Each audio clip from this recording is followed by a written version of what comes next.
I think it's safe to say that the 30-foot rail was as big of a success as it could have been, or at least as big of a success as I could ask for. It's not without its flaws and imperfections. We had to re-drill a couple of those holes. We don't even have these anchors in yet because I'm still waiting for that order to come in. But I mean, like, in terms of my first real fabrication project and all the new skills that I learned, whether it's tube bending, perfecting and getting better at making actual structural welds, learning how to take the measurements to account for like the slope and the bumps of the driveway and like all the little weird like engineering quirks that I never in a million years would have thought about. All of that was an absolute success. I really couldn't be happier with how this turned out. It's gonna be, you know, a permanent, I put that in quotes because I can remove it if I need to, a permanent addition to the property and to the shop. As you may be able to tell from the title of this video, we are starting yet another project. But first, well, there's two but firsts actually. The first one is, you know what's coming.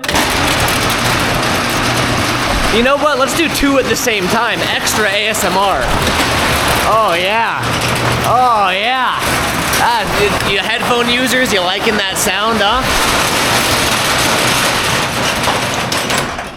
Gotta love it. It's like morning coffee, you know, it just gets the blood flowing. We have some of the fingerboard obstacles that I've been working on, been cooking up, and I think you can see where this is going. But we've been like work, project, non-stop over the past couple days, well, past couple months, honestly. But let's enjoy the fruits of our labor for a little bit and have a skate session. The one thing that I am noticing though is the lighting here makes it really hard to film because the rail is so long that like half of it is shaded and half of it's in the sun. I'll try to get on like that leg after the shade. The rail's too long. I almost ran into you guys.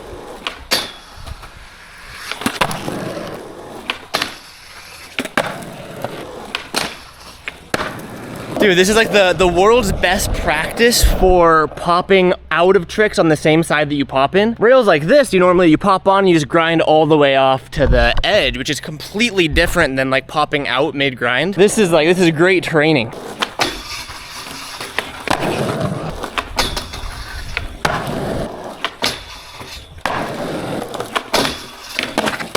God. That's a surprisingly weird one because I did backsmith pop over in the first video when we actually finished this thing. It's weird popping out in the middle of the rail but on the same side for backsmith. It's weirdly weird. I didn't really think it'd be weird, but it felt weird. All right, take two. Oh yeah, that's weird.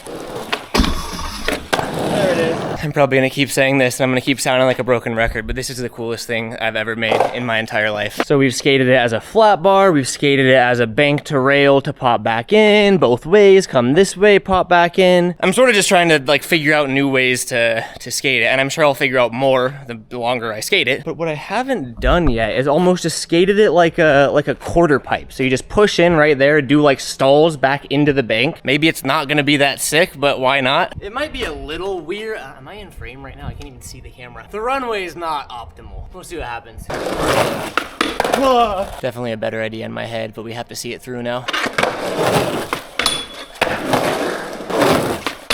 Oh, I did not mean to slide that. It's not that slippery.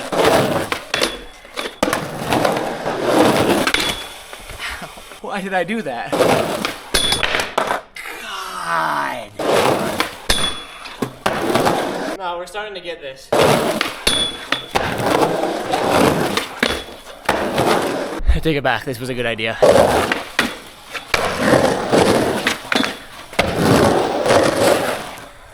Okay, that's enough. This is gonna sound so dumb, but I've been so caught up with the rail because that's all we've been working on. I sort of forgot that we have all this. The Euro got neglected. It didn't nearly get the screen time it deserves. Corey and Dale came by and knocked that thing out, and we skated it, and it was super sick. But then I just jumped right into this project. So let's show the Euro, the Garrett's 4-stair rail, and the stairs some love, and the wall ride, of course. But this thing is still hard to skate.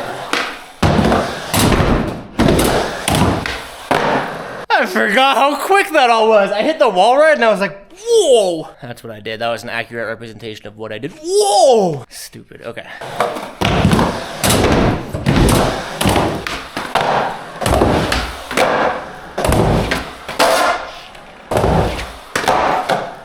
Oh my God. My My heel flips are embarrassing to begin with, but then combine that with the super quick Euro, they're bad. That was a little better. So far, every trick I've done up the Euro, I've already done in a million other videos. I'd like to see some sort of forward progression, so we'll try. I don't think I've aerial heeled up the Euro yet, and then back heel. Those shouldn't be too hard, famous last words. First try! I made a joke about, this was a couple of videos ago, I made a joke about how like, oh, we can't say first try anymore. And some people felt very passionately about that joke and didn't like it. I'm sorry. What was Logan Paul's apology? I've made a severe lapse in my judgment or something. It's just a lighthearted joke, man. Ah, that's a tough one. For me, at least. I'm ollie, I don't know if you can see it from that angle, but I'm ollieing into the bank in heel flip foot position. And it feels crazy. Okay, next try. Or should I say, next try?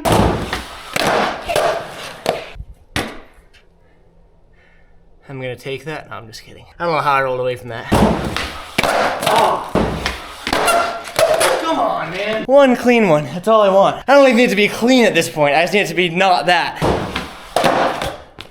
I'm forgetting to like turn or something. Like my body turned, the board's just not. Oh no, my shins are sweating. Oh, that would have been so good! There it is. I'm not gonna have any energy left for this whole fingerboard ordeal. Can't even talk. Rail time. Oh wait, the Euro gap's in the way of skating the rail? Not to fear. I don't know why I'm so hyped on portable things, like the tube bender over there, the fact that this can move. That's fine for now. How did a whole ass rock get under there?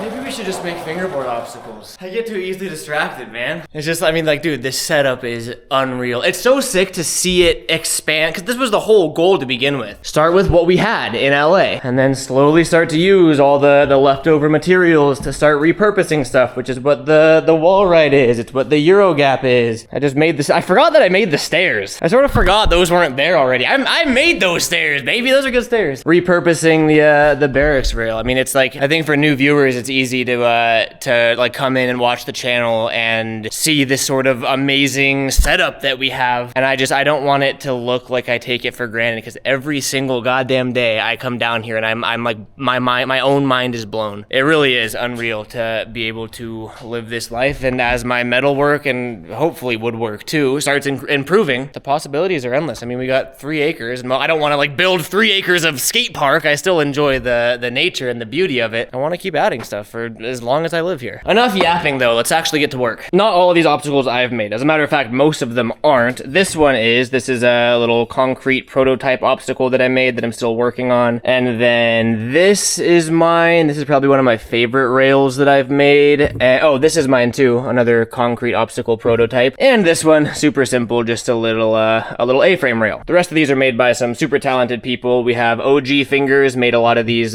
brick textured ones. Mini Trowel made this. Good Evening made the really cool concrete mini ramp. Mini Trowel, OG Fingers. I've had this idea for a while. I just haven't had like the real life size fabrication skills to back it up until now. Rails that I've made, like the little 10-foot kinker, the 30-footer with the round ends. I made those in real life, and they're obviously a ton of fun to skate, but I want to make like little mini fingerboard replicas of those real rails. And you can see, I mean, it's going to be a similar process because I have to use a quote-unquote tube bender to bend the fingerboard rails just like I would the real rails. The only difference is that this is the very expensive and professional grade tube bender for the real rails, and this is my homemade DIY tube bender for the fingerboard rails. But hey, it works. That stuff was made with it. I have had this sitting on these shelves since I moved everything in, and these were sitting in the garage garage in LA for the past 4 months. I ordered them, I guess I haven't made fingerboard obstacles besides the CNC cut ones in a really long time. Here, can you see the materials that we have? These little ones are the legs. Let me grab my fingerboard rail. Just like a real rail, a fingerboard rail consists of 3 parts. The feet, or I guess the technical term would be the base plate, the legs, which connects the rail to the base plate, and the actual rail itself. The legs, I use these little,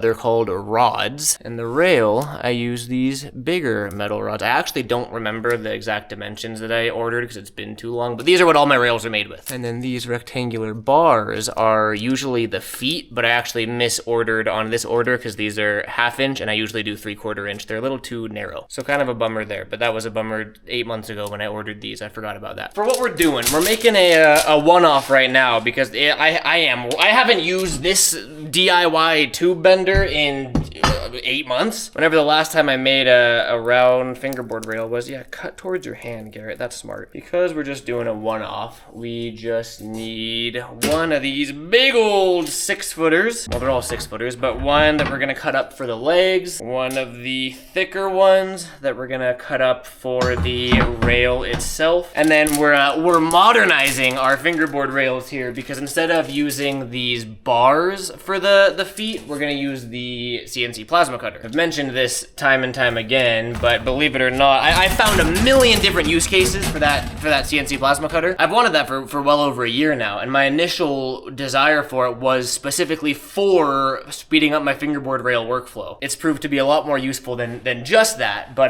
that's what I'm gonna use it for. I have an idea. Let's take some measurements first though and cut everything to size. The whiteboard's coming out to play today. We have a goal, and our goal is very simple. The goal is to make a 1/10 scale of our 30-foot driveway bump to rail, except minus the bump, just the rail. 1/10 scale rail. If there's one thing I've learned as I get my tip wet in this whole fabrication thing, it's that all the math that I thought I wasn't gonna use that I learned in school, I'm using. Luckily, this is just simple math. The real rail, 30 feet long, plus 10 inches on each side. And that's because of those elbows that we made on the back, that curved part. This section here was 10 inches, so we have 2 of those, obviously. 30 times 12 equals 360 inches, plus 20 inches, which is 10 times 2, equals a grand total of 380 inches. Math. And then height-wise, it's just 12 inches. That's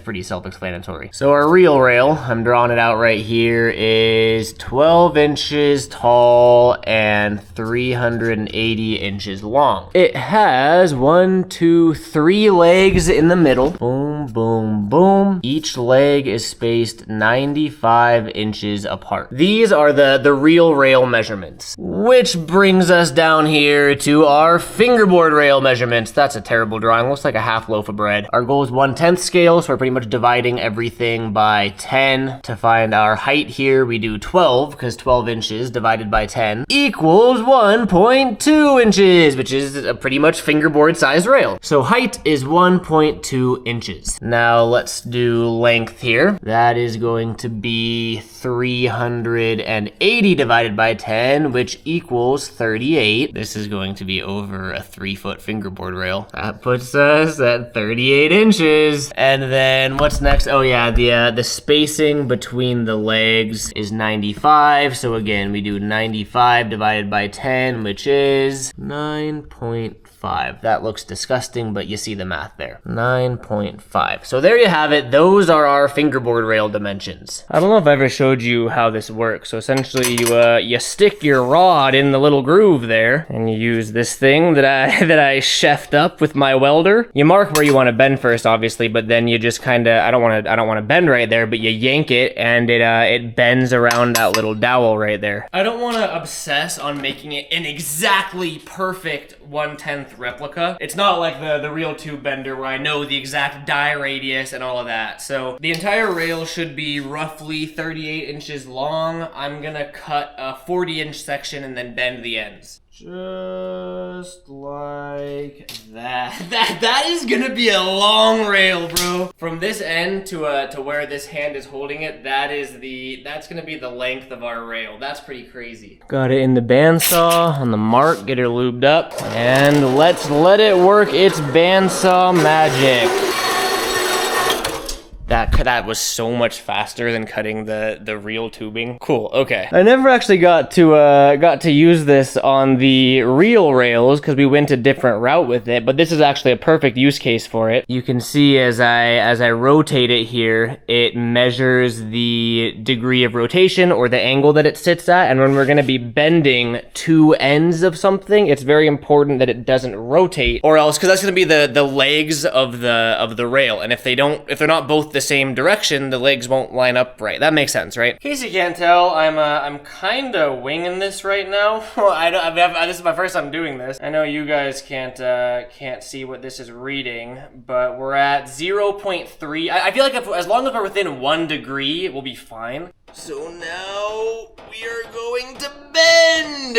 And we don't have any fancy tools to tell us when we're at 90 degrees, so we're kind of eyeballing it. Yeah, I mean, that looks like a 90-degree bend to me. Alright, we're at 0.2 degrees. Now we bend again.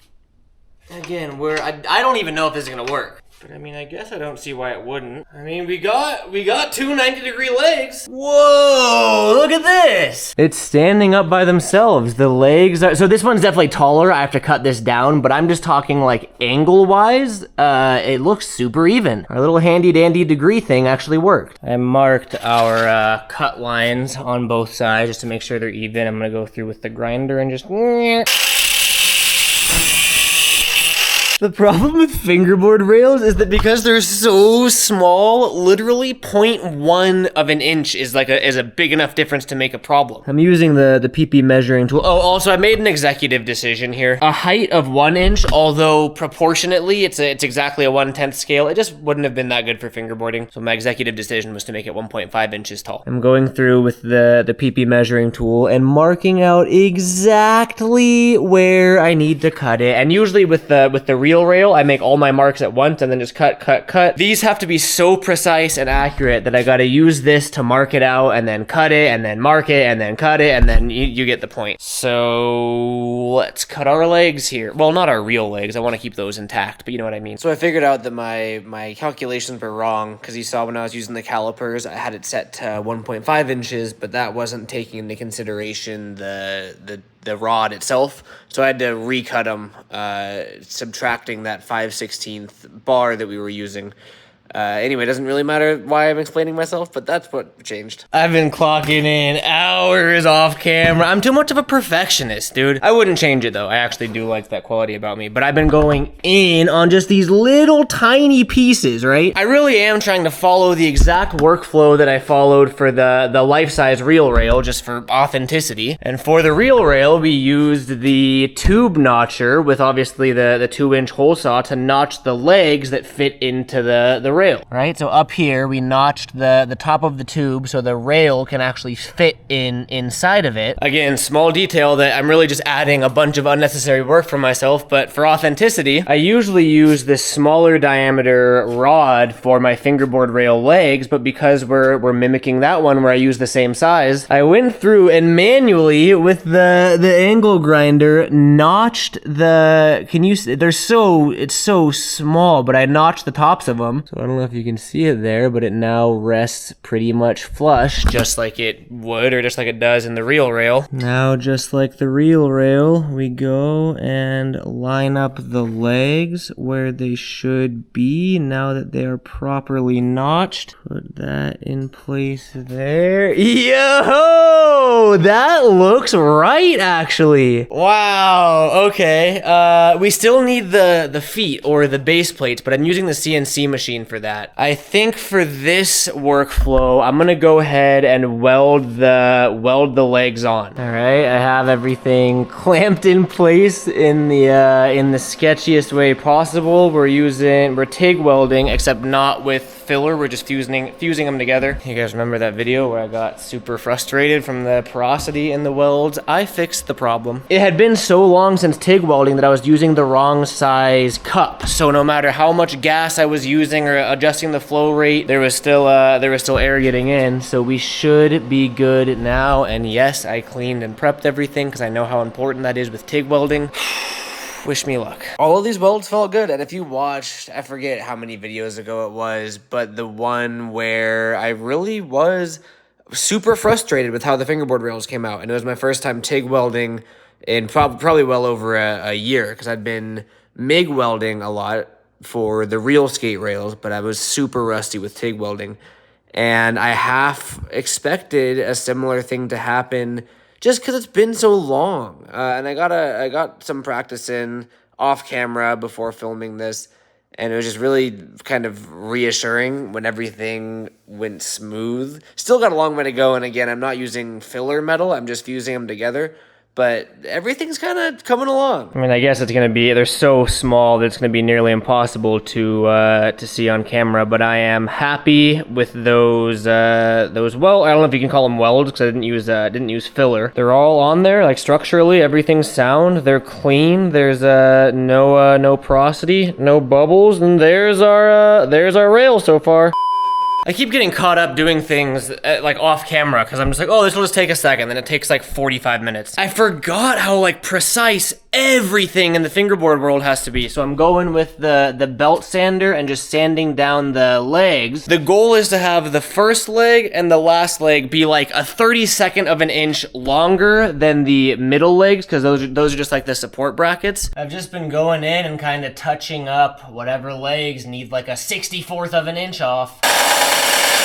Okay, let's try that. I can only be so picky. I think this is it. See that little tiny gap under all three of the middle legs, but the first and last leg are planted. That's what we're going for. It only took like an hour to do that. So far, I'm really happy with how it's coming out. It's looking pretty damn similar to how the actual one looks. The final step is the feet, and the only difference here is that because we're not actually bolting this rail into the ground like we did with the real rail, on the first and the last feet I'm gonna do like rectangular base plates like how we do on these rails. The middle three, however, I'll do just like, we're not gonna bolt them in obviously, but I'll do those sort of circle base plates just for the aesthetic of it. Time to hop on the computer and put my CAD and CAM skills to the test and see if I still remember how to use the plasma cutter. Mission success. It hasn't succeeded yet, but I think I made the feet. I have them patterned because we need two of them. Filling up the water table with water. That's actually good, so we can turn the water off. Okay, got our sheet of 12 gauge, and you know the drill by now. We're all good to go. Fingers crossed. I'm trying to cross my fingers. I'm not doing a very good job for some reason. Let's hope this all goes according to plan.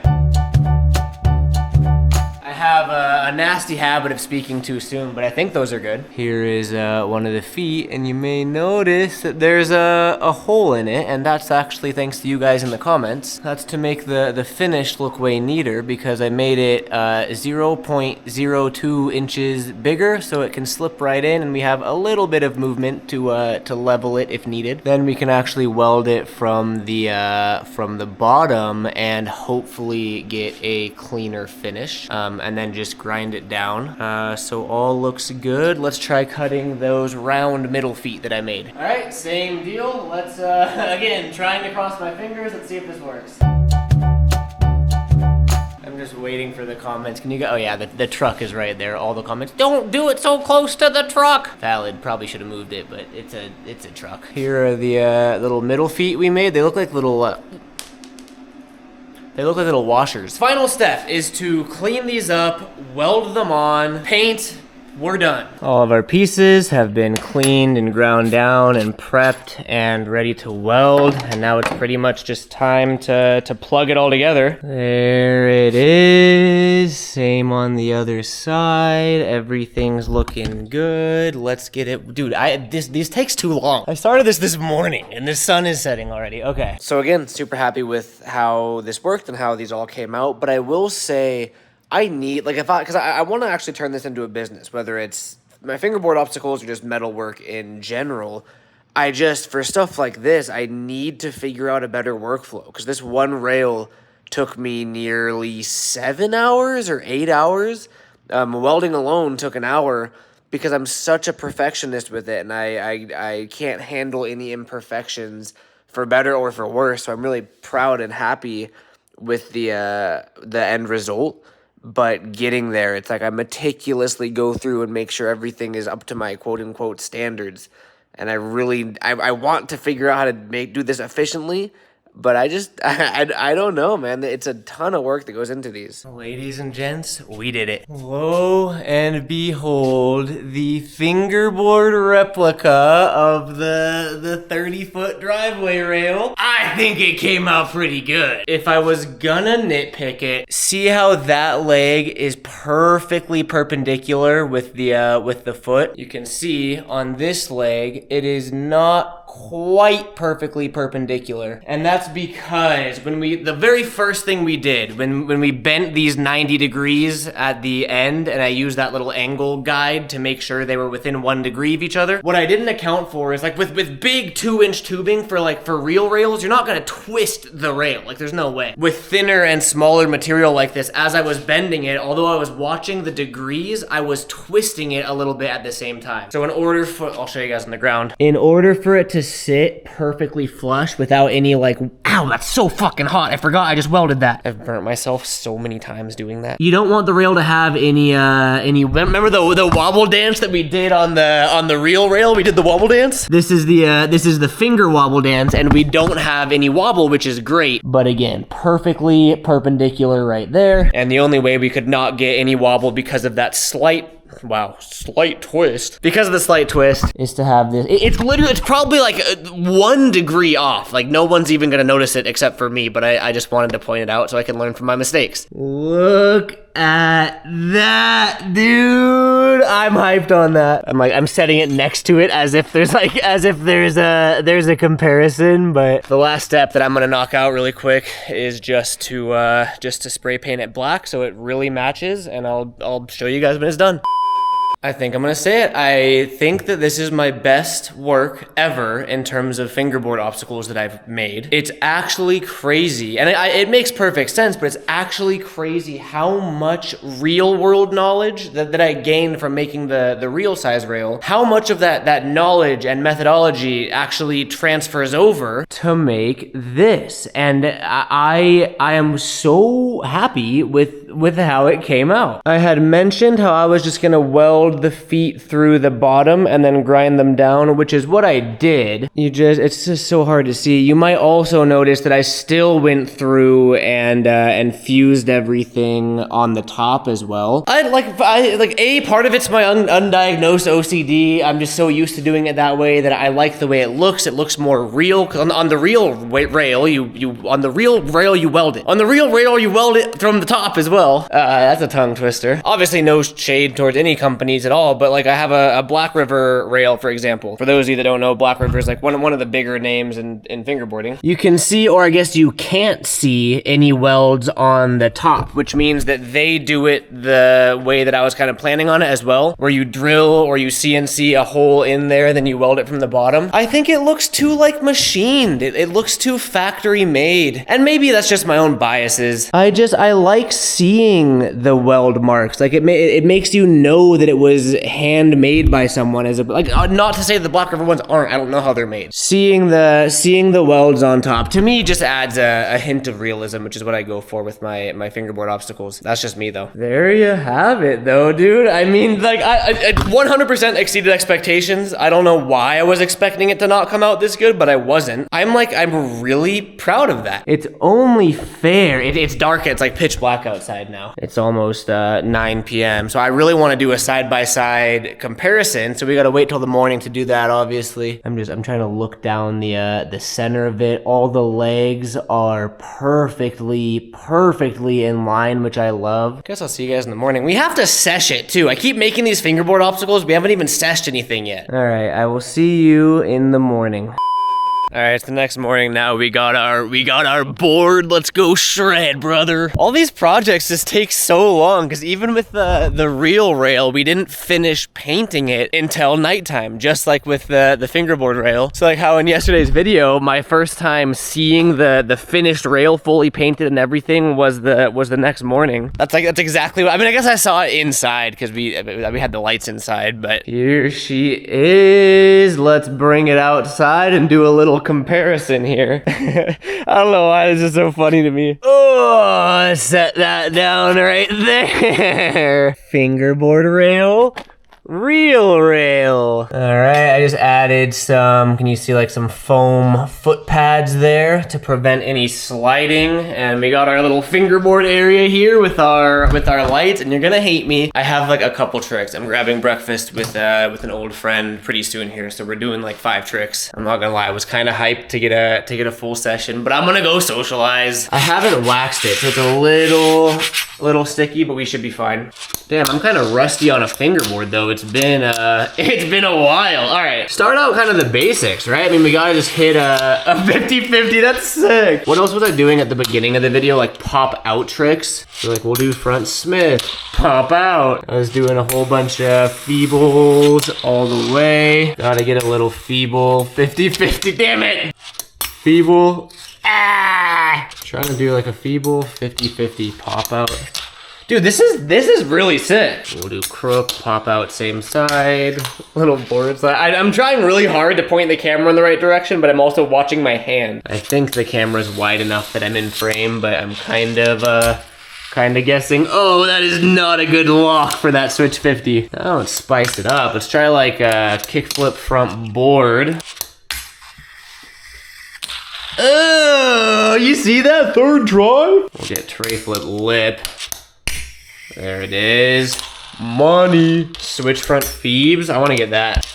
I'm somehow better at I still suck, but switch and nollie on a fingerboard compared to regular skating, which is pretty crazy. Nollie over crook. And switch front board. This is where things could get spicy, trying to flip out. It is hard, like in real life too, flipping out on the end of like curved rails like that's really hard. It almost might be easier to like pop out in the middle of the rail. Like crook nollie flip pop out would be so sick. This is more frustrating than real skating.